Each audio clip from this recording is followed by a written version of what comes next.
বলে ফেললে উনি কালীঘাটে ঘর থেকে বেরোবেন না, জানি আমি সব। তা যেহেতু পার্টিটা করতাম, আমি ওসব কেচ্ছা কেলেঙ্কারি খুব ঘেন্না করি, আমি করতে চাইও না তার সম্পর্কে। বাজার করার পয়সা ঘরে ছিল, আমি তো জিজ্ঞাসা করি আজকে।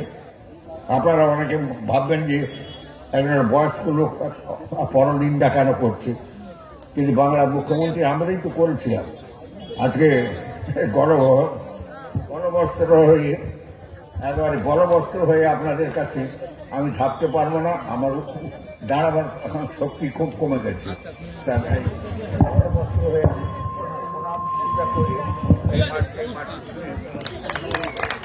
এই মাটি ছুঁয়ে আপনাদের কাছে ক্ষমা চাইছি, ক্ষমা করে দেবেন।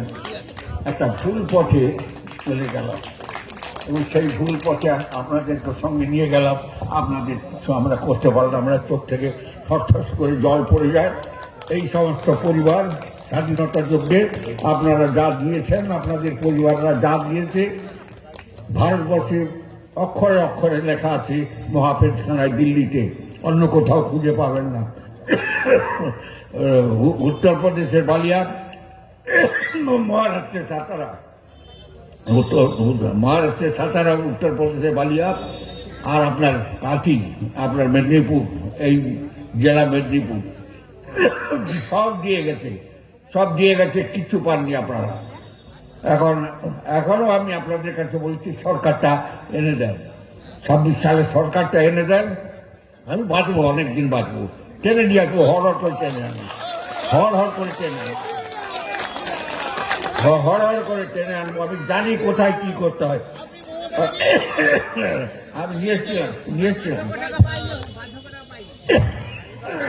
বার্ধক্য ভাতাটা আপনারা একটা ছোটখাটো ব্যাপার, আপনারা প্রধান সঙ্গে কথা বলবেন, আমি ওইসব কথা বলিনি। আমি 2-5 হাজার কোটি, 10,000 কোটি, 20,000 কোটি টাকার কথা বলি। দিদিমণির দলের লোক যদি কেউ আসে তাকে জিজ্ঞাসা করুন, তারা জানতো 100 দিনের কাজই, তারা জানতো 100 দিনের কাজে কংক্রিটের কাজ হয়, জানতো। রাস্তাঘাট কখনো জানতো এরা? জানতো না।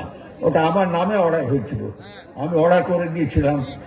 মেদিনীপুরে তমলুকের একটা ডিস্ট্রিক্ট ম্যাজিস্ট্রেট ছিল মহিলা, আমি নাম ভুলে গেছি, আমার সঙ্গে তমলুক তর্ক বিতর্ক। এই যে কংক্রিটের রাস্তা, এটা আমার নামে অর্ডার হয়েছিল। 10 সালের 30 অক্টোবর কেন্দ্রীয় সরকারের অর্ডার জিও বেরিয়েছিল, সেই অর্ডারের মূলে উনি সেদিন কৃষ্ণনগরের নদিয়ায় ছিলেন মুখ্যমন্ত্রী। ফোন করে বললাম যে এখন থেকে কংক্রিট রাস্তা, কালভার্ট ইত্যাদি সমস্ত আপনার 100 দিনের কাজে হবে। তো সেসব দিন চলে গেছে, এর দ্বারা কোনো কাজ হবে না। উনি কিছু জানেন না, চুরিটা ভালো করে জানেন, কিছু জানেন না, চুরিটা ভালো করে জানেন। যাই হোক, সে তো আপনি বললে বুঝতে পারতাম না, আমরা বুঝতে পারতাম না। কিন্তু এখন কিছু জায়গায় বেরিয়ে পড়েছে, কিছু কাগজ, সবাই একটু বসে পড়ুন, কিছু কাগজ বেরিয়ে এসছে, যে কাগজে অনেক জিনিস বেরিয়েছে।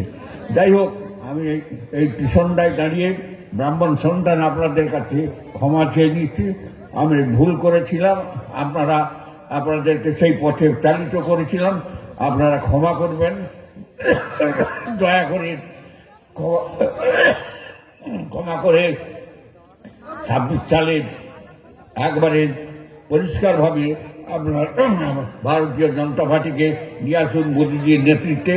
আমি ওদের ইতিহাস অনেক জানি, অমিত শাহজিকে খুব ভালোভাবে জানি। আমি আপনাদের কাছে শপথ করতে বলেছি, আমাদের এই এলাকার বহু উন্নয়ন হবে এবং সেই উন্নয়ন আপনারা কখনো দেখেননি।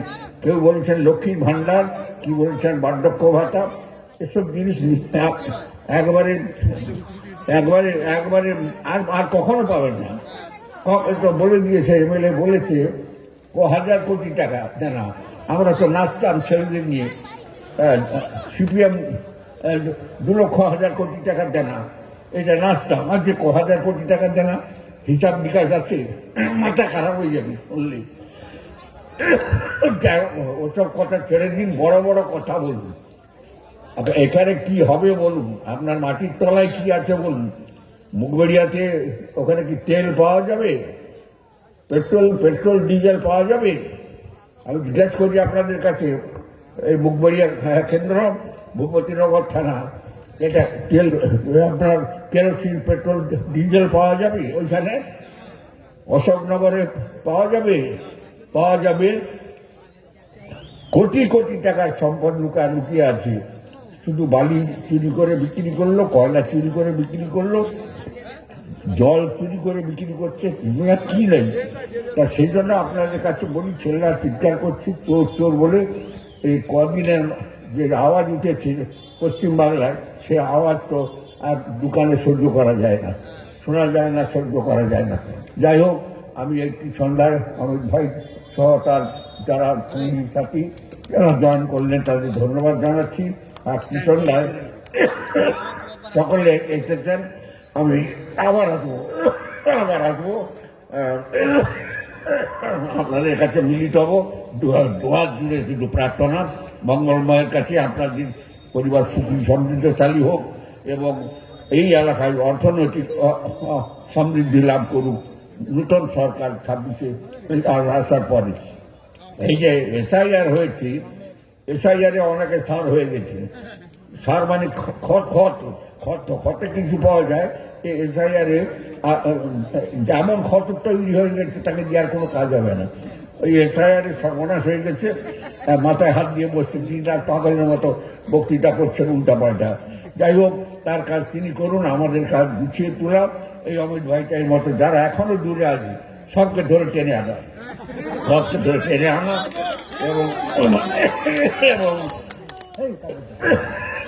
এই অঞ্চল চিরকাল একটা সদুত্তর দিয়েছে, জবাব দিয়েছে, ভালো জবাব দিয়েছে। ভোটের সময় আমি আপনাদের সকলকে আরেকবার প্রণাম, শ্রদ্ধা, নমস্কার জানাচ্ছি। সকলে ভালো থাকুন, আপনাদের পুত্র পরিবার সকলেই সুখে থাকুন, মঙ্গলময় তাদের সুখী করুন এই প্রার্থনা করে। যে ভুল আমরা করেছি জীবনে, সেই ভুলের আরেকবার প্রায়শ্চিত্ত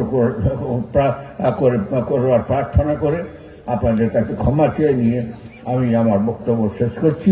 সকলে ভালো থাকুন।